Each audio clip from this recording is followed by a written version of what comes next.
Boa tarde a todos. Meu nome é Rodrigo Borges e eu vim apresentar para vocês o trabalho intitulado Objeto de Aprendizagem BIM para avaliação dos custos de construção para incorporação na disciplina de Gerenciamento da Construção Civil 1 da Universidade Federal do Ceará. Esse trabalho foi desenvolvido juntamente com a aluna de mestrado Bianca Vieira e os professores Mariana Lima e Barros Neto, todos da UFC. Inicialmente, objetos de aprendizagem BIM, eles visam facilitar a aprendizagem de discentes através de aplicações práticas do BIM. Nesse objeto de aprendizagem, que vamos trabalhar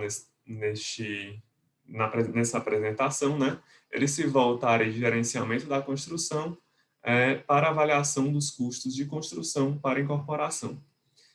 Inicialmente, a gente percebe que o intuito desse objeto de aprendizagem é justamente diminuir a abstração dos conteúdos para os discentes.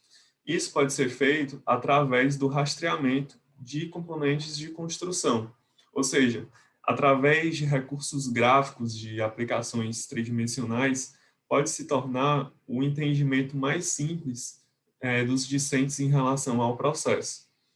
Percebe também que esse objeto de aprendizagem ele pode contribuir para melhorias em automatização, através da exportação de dados a planilhas eletrônicas. Ou seja, a partir do modelo que eu estou desenvolvendo, eu posso extrair informações dele para planilhas do Excel. No entanto, é importante também perceber que esse objeto de aprendizagem ele só deve ser trabalhado com os alunos após o ensino de conceitos sobre incorporação. Ou seja, os alunos têm que entender como se dá todo o processo de montagem das tabelas da NBR 721, que está voltado justamente à avaliação dos custos de construção para a incorporação, para que então ele possa entender como esse objeto de aprendizagem pode trazer melhorias em relação a esse conteúdo. É importante perceber também que, para que haja um fluxo de informações de forma eficiente, o projeto arquitetônico ele tem que ser modelado em BIM. Então, aqui a gente chega à apresentação do objeto de aprendizagem aos alunos, após eles entenderem os conceitos de incorporação. Inicialmente, a gente apresenta o projeto arquitetônico de empreendimento em BIM. Esse projeto arquitetônico é desenvolvido, por exemplo, no Revit, como foi o caso, e o professor, o docente, já chega com esse projeto mostrando aos alunos. Então, em seguida, se realiza a diferenciação das áreas da planta, observando os critérios de prioridade da norma. É interessante observar que a norma distingue as áreas de que são avaliadas para o custo de construção, de acordo com se a área é privativa, se a área é comum, ou então se, por exemplo, se é um ambiente aberto ou descoberto, também de acordo com o padrão de acabamento do empreendimento, tudo isso impacta no custo de construção do mesmo. Em seguida, se realiza, então, o rastreamento dos componentes, indicando as áreas demarcadas, para, então, extrair esses dados que a gente obteve no modelo a planilhas eletrônicas e fazer os cálculos para encontrar o custo de construção do empreendimento. Aqui a gente observa que temos o nosso projeto arquitetônico, que é apresentado aos alunos. Se trata de um empreendimento residencial de 4 pavimentos, com área comum aqui na cobertura. Em seguida, se faz a diferenciação das áreas, observando os critérios de prioridade da norma. Aqui nesse quadro, a gente pode observar que a norma traz os critérios. A gente observa, por exemplo, que em uma área delimitada, por exemplo, de área privativa coberta, ela tem prioridade sobre uma área comum coberta padrão, Ou seja, a área privativa leva prioridade sobre a área comum. Então, nessa divisão entre as duas áreas, nessa delimitação, como essa daqui tem prioridade, essa de área privativa coberta, ela considera para o cálculo a parede inteira, no cálculo dessa área. O mesmo caso a gente pode, um caso semelhante, a gente pode observar em relação à área comum coberta padrão e a área comum descoberta. É que a gente percebe que a área coberta leva prioridade sobre a área descoberta. Então, nesse cálculo, né, a delimitação da área, ela considera toda essa parede aqui, delimitando os dois ambientes. Então, a gente chega, né, ao rastreamento dos componentes, demonstrando as áreas, né, que foram demarcadas. A gente observa que a gente, né, exporta, na verdade, esse modelo que a gente tem no Revit para outro software que também trabalha com o BIM. No caso, escolhemos o Autodesk Inventor. E então a gente faz esse processo de marcação das áreas, né, esse rastreamento, para tentar fazer com que os alunos entendam melhor, né, o processo, né, entendam melhor essa distinção das áreas. A gente observa, ampliando aqui na figura, por exemplo, que essa área privativa coberta, né, ela leva prioridade sobre essa área comum, também coberta, no caso da escada.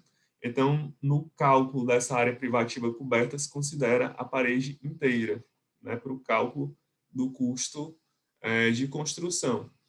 Num caso em que em que não há prioridade, né, por exemplo, a gente observa aqui desse apartamento tipo para esse apartamento tipo, como não há prioridade, a gente vai pegar justamente o meio dessa parede para o cálculo dessas áreas, né, para essa delimitação.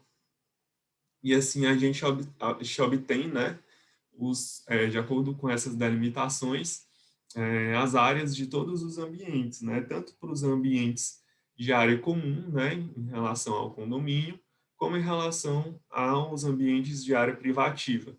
E aí a gente faz as distinções também, se eles se tratam de ambientes descobertos ou cobertos, e calcula, então, todas as áreas, né? Em seguida, a gente exporta esses dados para uma planilha do Excel, e aí a gente organiza, né? A gente verifica as áreas de cada um, para que então a gente possa aplicar os coeficientes da norma, certo? A gente observa que para uma área privativa, o coeficiente da norma é 1, se trabalha com 1. Enquanto, por exemplo, para uma área de serviço, como no caso de uma jardineira, o coeficiente da norma é 0,5. Ou seja, a gente percebe aqui que essa área privativa, né, de área coberta, né, ela tem um impacto maior no custo global da construção do que propriamente uma área de serviço, que vai ter um custo menor. Daí, o coeficiente desse caso aqui ser maior, né? Por fim, a gente faz o cálculo do custo de construção do empreendimento, também na nossa planilha que a gente está trabalhando. Então, de acordo com as áreas que calculamos, né, em relação à privativa, comum, enfim, juntamente, né, ao CUB do período que a gente está trabalhando, a gente pode ir fazendo todos os cálculos, a gente pode verificar se há parcelas que não foram consideradas, né, no projeto, pode verificar também se existem impostos e taxas a serem considerados, se há custos com o projeto, se há custos também em relação à remuneração do construtor ou do incorporador. E assim, fazendo todos os cálculos, a gente chega ao nosso custo global da construção. Todos esses cálculos aqui são feitos de acordo com a orientação, né, da norma. A norma traz todas as instruções para a gente chegar a esse valor do custo global da construção. Então, como lições aprendidas, né, para finalizar esse trabalho, a gente observa que o rastreamento das áreas do condomínio contribuiu eficazmente para a compreensão dos discentes quanto ao conteúdo trabalhado, diminuindo a abstração do processo. A gente percebeu que em disciplinas dadas anteriormente, sem o uso do BIM, muitos alunos relatavam que tinham dificuldades, né, de visualizar essa delimitação das áreas e não entendiam assim com eficácia, né, todo esse processo, o que pode ser melhorado, né, trazendo recursos visuais de acordo com o uso de softwares que trabalham com o BIM, né? A gente percebe também que os alunos eles passaram a enxergar o BIM como um potencial auxiliador à aprendizagem dos conteúdos de engenharia e ao desenvolvimento de competências e habilidades ao seu processo de formação.